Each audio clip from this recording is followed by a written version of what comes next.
ser de mucha utilidad en cuestiones de patrimonio intangible, en cuestiones de antropología jurídica. Actualmente Edward Taylor, uno de los primeros antropólogos, fue el primero que dio una definición de lo que es cultura y se entiende como aquel todo complejo que incluye el conocimiento, las creencias, el arte, la moral, el derecho, las costumbres y cualesquiera otros hábitos y capacidades adquiridos por el hombre.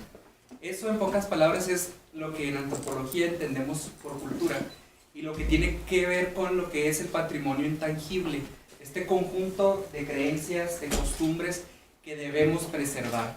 Intangible porque no lo podemos cuantificar, no son objetos en sí, son ideas, es lengua, son tradiciones orales, son ritualidades, son todo lo que hay detrás del pensamiento humano. Por acá también tenemos la cultura, la siguiente definición que está aquí abajo, por Néstor García Canquinidis. La cultura abarca el conjunto de procesos sociales de producción, circulación y consumo de la significación en la vida social. Entonces, aparte de que es un armazón de creencias, de valores, de costumbres, ese armazón circula e interactuamos unos con otros por medio de cultura. ¿Verdad? ¿Seguimos? ¿Sí? Bien. Entonces, bueno, aquí entramos a lo que es el patrimonio.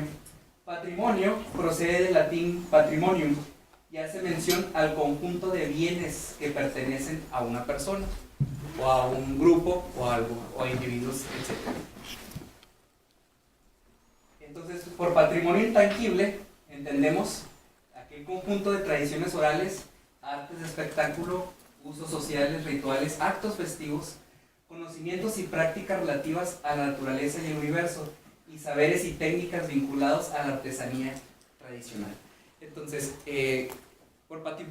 para hacer una retrospección en esto, el patrimonio tangible lo podemos cuantificar en objetos, en monumentos, en toda esta relación de objetos. Pero cuando hablamos de patrimonio tangible no es simplemente el objeto, sino lo que hay detrás del objeto. Detrás del objeto hay toda una visión del mundo. Detrás del objeto hay toda una ritualidad. Detrás de ese objeto hay toda una significación que los seres humanos dan al medio ambiente, ¿verdad? Bien, entonces, ¿seguimos? Bien, ¿por qué es tan importante el patrimonio inmaterial o intangible?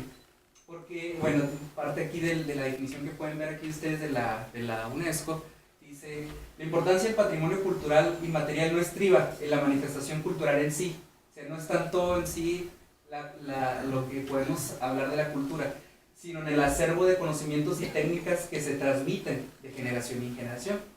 El valor social y económico de esta transmisión de conocimientos es pertinente para los grupos sociales, tanto minoritarios como mayoritarios, de un Estado, y reviste la misma importancia para los países en desarrollo que para los países desarrollados. ¿Qué quiere decir esto en palabras así más sencillas? En la sociedad occidental en la que nosotros vivimos, en esta civilización, le podemos decir moderna, tendemos a descalificar otros conocimientos ancestrales, tendemos a descalificar lo tradicional, llamándolo primitivo o simplemente creencias, pero detrás de esto que llamamos primitivo, que tendemos a descalificar de otras culturas no occidentales, hay este corpus de conocimiento que es también operante, es decir, por medio de todas esas manifestaciones, estos grupos originarios o otros grupos no occidentales han sobrevivido miles de años. Entonces, esa es la importancia que debemos de preservar y tener en mente del patrimonio. No una relación asimétrica de que mi saber es mayor que el tuyo, sino entender mi saber es diferente al tuyo y juntos podemos dialogar y juntos podemos intercambiar ideas. Todos los grupos sociales tienen normas, tienen reglas, ¿verdad? Entonces, esto es parte también del patrimonio intangible. Los grupos serranos, los grupos originarios que tenemos en la sierra, así como nosotros tenemos un derecho y tenemos una constitución, tenemos unas leyes, estas sociedades dentro de sí también tienen sus reglamentos, tienen sus estatutos. Entonces, bueno, parto aquí de lo que es la diversidad cultural en Chihuahua. Tenemos algunos grupos, podemos mencionar a los Rarámuri o Tarahumaras, que son los más conocidos.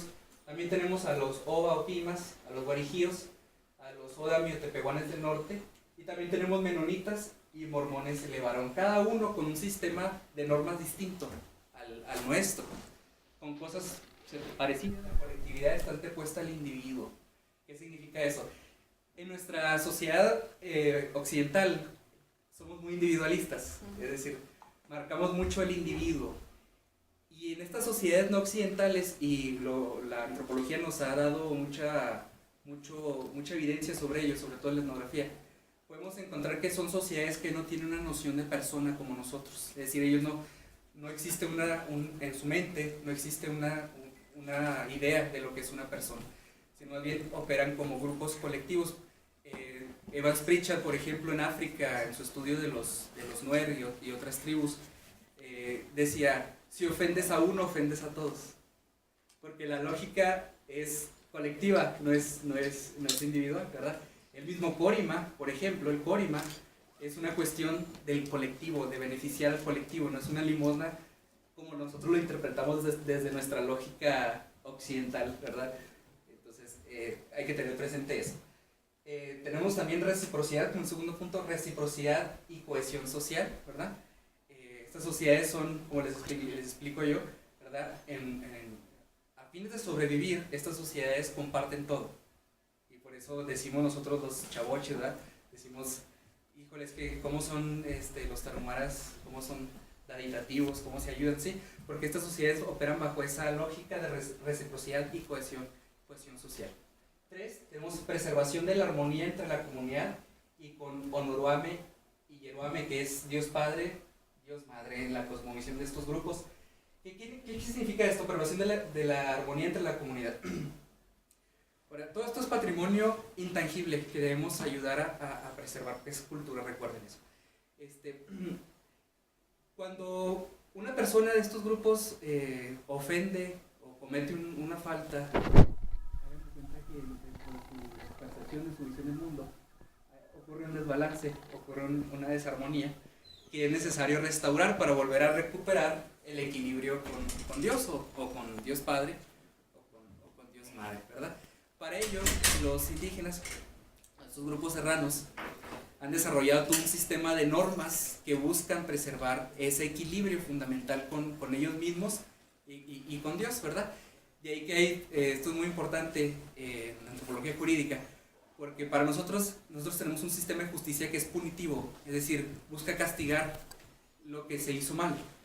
Y en los grupos serranos no encontramos un sistema de justicia punitivo que castiga, sino más bien un sistema de justicia restaurativo, que no busca tanto castigar, sino busca cómo subsanar ese daño que se hizo al transgredir cierta norma, ¿verdad? Entonces son dos visiones del mundo contrapuestas. Y bueno, tenemos un cuarto punto que es adhesión a sus instituciones de justicia y respaldo al liderazgo moral de sus autoridades, ¿verdad? El líder también funciona como un líder espiritual dentro de estos grupos, ¿verdad? No es un líder político, lo podemos inferir a partir de lo que ya hablamos. La antropología jurídica es una rama de la antropología social que estudia los sistemas de normas que regulan el comportamiento social. Busca entender el origen o la fuente de las normas y hacer estudios comparativos para explicar similitudes y diferencias entre distintos sistemas normativos. Eso es, en pocas palabras, incidir en la creación de una sociedad menos asimétrica. En lo que respecta a asimétrica me refiero menos discriminatoria, más incluyente con estos grupos diferentes, con visiones diferentes del mundo. Bueno, esta es una reflexión filosófica. El derecho no existe. Es decir, las reglas no existen. Nadie nace sabiendo la Constitución o nadie nace con la Constitución implantada en su cerebro o con un sistema de normas implantado en su cerebro. El derecho no existe. El derecho es la intuición que todos los seres humanos tienen de imaginar un orden. Cada cultura desarrolla esta intuición en el mismo espacio, la tierra, y en el mismo tiempo, el presente. Lo jurídico no es sino la manifestación de esta intuición, ¿verdad? Entonces, para sobrevivir, ¿verdad? Los seres humanos necesitamos crear reglas, necesitamos tener un orden a fin de adaptarnos a nuestro medio y a fin de convivir juntos. Ese es el origen de las sociedades no occidentales y sociedades occidentales juntos vamos a construir algo mejor en base al diálogo, en base a la construcción de espacios de interculturalidad, en base a la construcción de espacios de diálogo,